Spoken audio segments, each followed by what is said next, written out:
Hello viewers, আজকে আমি দেখাবো রেশমি কাবাব কীভাবে করতে হয়। তো তার জন্য আমি 250 গ্রাম বোনলেস চিকেন নিয়েছিলাম।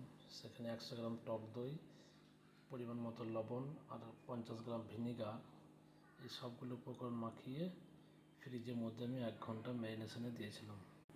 তারপর সেই চিকেনগুলো আমি এবারে লোহার শিকের মধ্যে ভরে নিচ্ছি এক এক করে।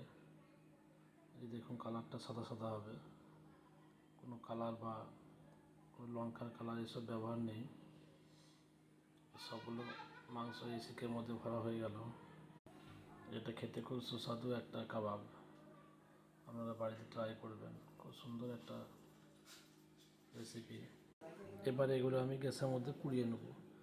যেহেতু বাড়িতে তো কোনো কাঠের ব্যবস্থা নেই, তাই গ্যাসের মধ্যে পোড়াতে হচ্ছে। তো এইভাবে আপনারা বাড়িতে পোড়াতে পারেন। যদি জালি থাকে এরকম একটা খুব ভালো হয়। জালির ওপর দিয়ে এগুলো সব উল্টিয়ে পাল্টিয়ে পুড়িয়ে নিতে হবে।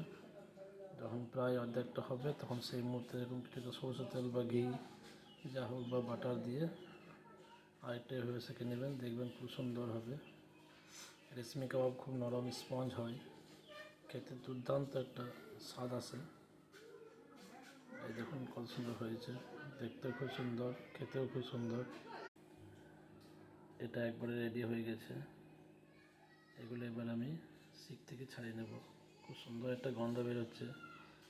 শিক থেকে ছাড়ানোর পরে এগুলো আমি পেঁয়াজ, লঙ্কা, ধনেপাতা, কিছু পরিমাণ লবণ দিয়ে ভালো করে একটু মেখে নেব। এগুলো আমি শিক থেকে ছাড়িয়ে নিলাম, এরপর ভালো করে একটু মেখে নেব। এই দেখুন আমার রেডি। খুব সুন্দর একটা রেসিপি, আপনারা সবাই বাড়িতে ট্রাই করুন। আর আমার চ্যানেলটা দয়া করে সবাই সাবস্ক্রাইব করে লাইক করে দিন। ধন্যবাদ।